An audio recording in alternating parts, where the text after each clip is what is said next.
ನಮಸ್ಕಾರ ವೀಕ್ಷಕರೇ.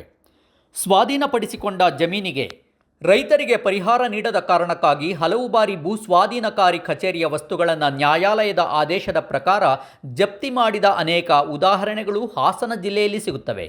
ಆದರೆ ಜಿಲ್ಲಾಧಿಕಾರಿಗಳ ಕಾರನ್ನೇ ಜಪ್ತಿ ಮಾಡಿ ಎಳೆದೊಯ್ದ ಉದಾಹರಣೆ ಮಾತ್ರ ಇಲ್ಲವೇ ಇಲ್ಲ ಎಂದು ಹೇಳಬಹುದು. ಮೊನ್ನೆ ಜನವರಿ 9ರಂದು ಸಂಜೆ ಅದು ಆಗಿಹೋಯಿತು.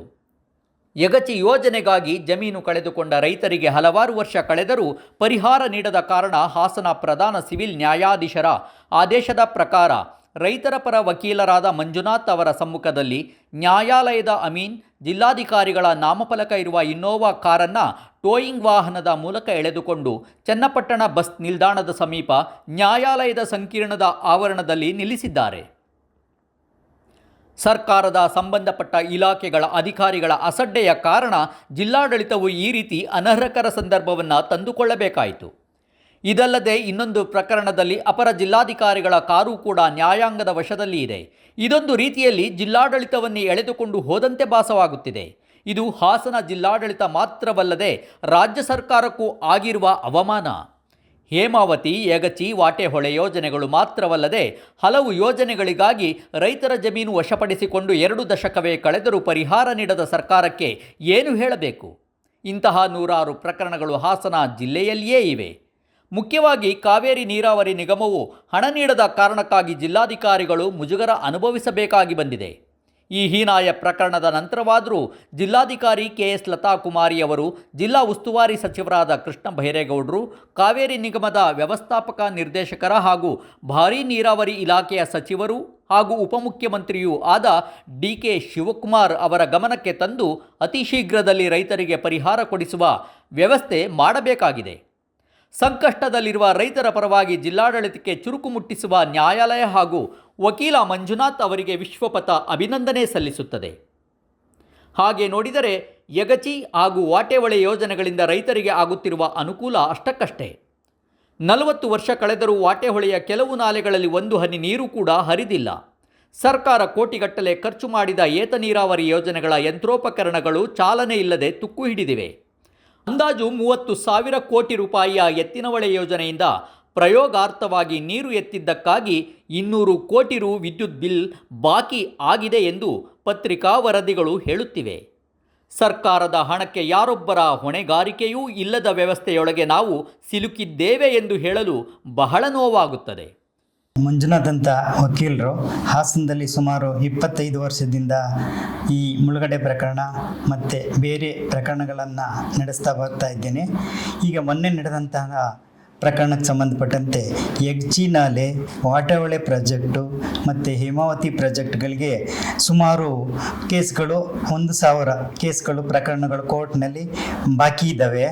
ಮೊನ್ನೆ ಅಟ್ಯಾಚ್ಮೆಂಟ್ ಮಾಡಿದಂಥ ಪ್ರಕರಣದಲ್ಲಿ ಆಲೂರು ತಾಲೂಕ್ ಭಕ್ತರವಳ್ಳಿ ಗ್ರಾಮದ ಸರ್ವೆ ನಂಬರ್ 44/1ರಲ್ಲಿ 10.5 ಗುಂಟೆ ಜಮೀನನ್ನು ಯಗಚಿ ನಾಲೆಗೆ ಸ್ವಾಧೀನಪಡಿಸಿಕೊಳ್ಳಲಾಗಿರ್ತದೆ.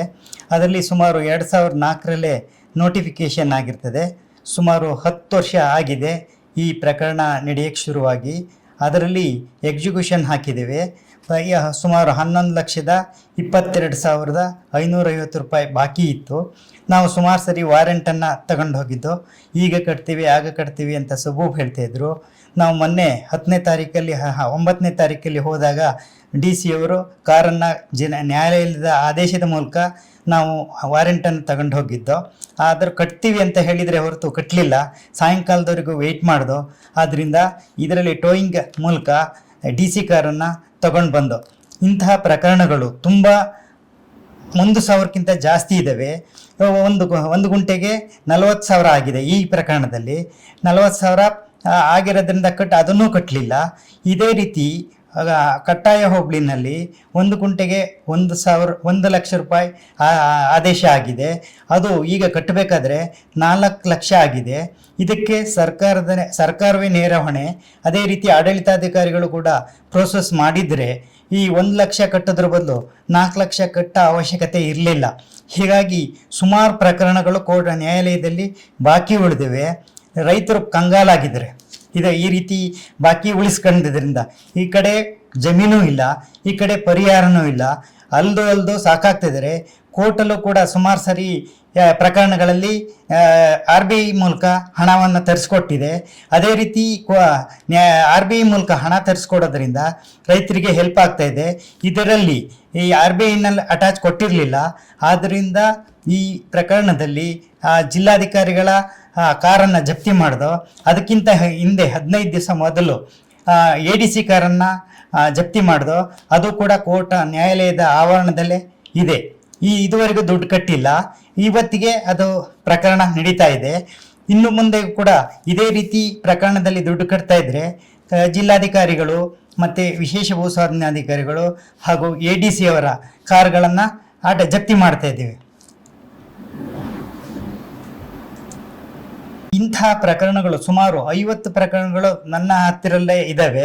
ಸರ್ಕಾರದವರು ಮುತುವರ್ಜಿ ವಹಿಸಿದರೆ ಈ ಸರ್ಕಾರಕ್ಕೆ ಬರ್ಡನ್ ಆಗೋದನ್ನು ತಪ್ಪಿಸ್ಬೋದು, ಬಡ್ಡಿ ಹೊರೆಯನ್ನು ತಪ್ಪಿಸ್ಬೋದು. ಅದೇ ರೀತಿ ಈ RBI ಮೂಲಕ ನಮಗೆ ಹಣ ಬಂದರೆ ರೈತರಿಗೆ ಭಾರಿ ಅನುಕೂಲ ಆಗ್ತದೆ. ಈ ರೀತಿ ಮುತುವರ್ಜಿ ವಹಿಸಿ ಅಧಿಕಾರಿಗಳು ಹೆಚ್ಚಿನ ಆದ್ಯತೆಯನ್ನು ಕೊಟ್ಟು ಇಂಥ ಪ್ರಕರಣಗಳಲ್ಲಿ ಹಣವನ್ನು ಕಟ್ಟೋದ್ರಿಂದ ಕೋರ್ಟ್ಗೆ ಬರ್ಡನ್ ಆಗೋದು ತಪ್ಪುತ್ತೆ. ವಿಶ್ವಪಥ ಟಿವಿಯಿಂದ ನಿಮ್ಮ ಪ್ರೀತಿಯ ಬಾಲರಾಜ್. ವಿಶ್ವಪಥ ಟಿವಿಯನ್ನು ಸಬ್ಸ್ಕ್ರೈಬ್ ಮಾಡಿ, ಶೇರ್ ಮಾಡಿ, ಲೈಕ್ ಮಾಡಿ.